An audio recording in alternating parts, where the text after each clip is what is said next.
So for this next part, I'm going to explain hashtags. And what is a hashtag?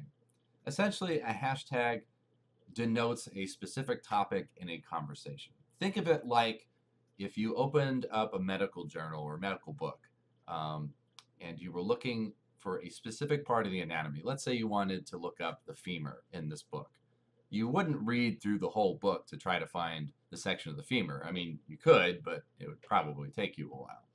You would flip to the index and you would look up femur specifically under the alphabetical order of the index, and it would list everywhere where it's mentioned. Hashtags kind of function the same way, although it's not directly it's not as clean, I guess I'll put it. So let me give you an example of what I'm talking about. So let's say hashtag Earth, which is extremely general. So what do we get in that result? Well, we get like the top news story. We get pictures of the planet, but we also get pictures of like sunlight and beaches and mountains and all sorts of stuff. So, okay, well, it's not really generally look. If you want to be general, that's okay. But if you're looking for something more specific, like Earth Day, okay, now everything that you get here is going to be related to Earth Day. And so what you can see is the more specific you are, the better off you're going to be. Another great example, oh, before I move on, you can't have a space in between a hashtag, and it has to be continuous. It's not case sensitive, so it doesn't have to be capitalized. I do capitalization for the first letter of the word just for aesthetic purposes. So here's another example, gravity. Let's say you're like, hey, I want to look up everything related to the movie Gravity. Well, if you just do hashtag gravity, fortunately, you're going to get results for Gravity, which is a content curator for social media, or Gravity, which is a professional League of Legends team. Not really what you're looking for. And then the photos, okay, we got one picture of it, but then there's music albums, there's just random quotes. I don't know what this is.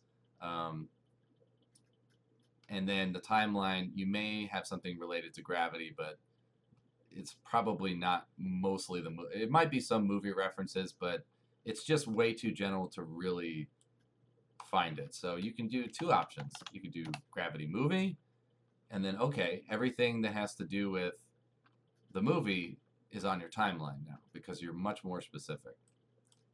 Or maybe you could try Gravity film. It's the same thing.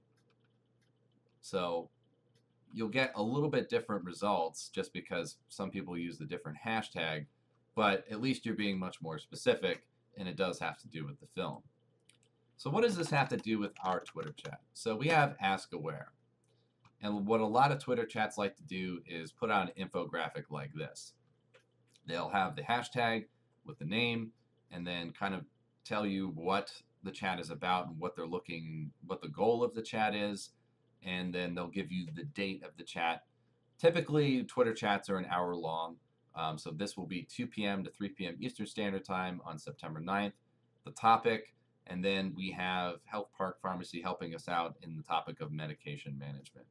So they give you an idea of what's going to be going on if you type this in. Unfortunately, because the Twitter chat has not begun, I can't show you any of the questions and answers and discussion that's happened previously. So let's go to one that I participate in called Hoot Chat. Now, Hoot Chat is run by Hootsuite and covers a lot of topics in social media. So, for example, here's an infographic that they've used in a previous chat and one of the sample questions. So you have Q8, what's one thing we can start doing today to improve success with content on social media? So they designate Q8, write the question, and then use the hashtag. So as you see here, people have answered the question. Since question 8 was the last question, that's why it's listed at the top, because it's the most engaged photo and the most recent having to do with Hoot Chat. So as you see here, people have given their answers. So they write A8, their answer, and then hashtag Hoot Chat. So it gets classified under there. And since it goes in chronological order, you can see people are answering question 7, question 4, and a lot of this is a little bit out of order just because because of the engagement. So this one was really engaged. This appears more closer to the top. But anyway, basically, to really follow along with the chat, you type in the hashtag with the chat's name, and I actually mentioned who chat with my own chat. So everything appears in chronological order if you hit live. So my advice to you would be, if you wanted to follow along with Ask Aware, you would log on just before 2 p.m., right before the chat begins. You hit live, and then what will happen is that as new tweets come in, you'll see a notification here, and you'll click on it, and it'll refresh with all the new entries. And then that way you could follow along. If you want to know more about contributing to the chat, I would suggest watching the other video, which has to do with the TweetChat app, and that explains how to contribute to the chat. I hope you found this tutorial helpful, and we really would love as many people as possible to take part in this chat. And hopefully I gave you a lot of useful information for Twitter. And at the very least, you have a basic grasp on how it works. And hopefully we'll see you on September 9th at 2 p.m. Thanks for watching.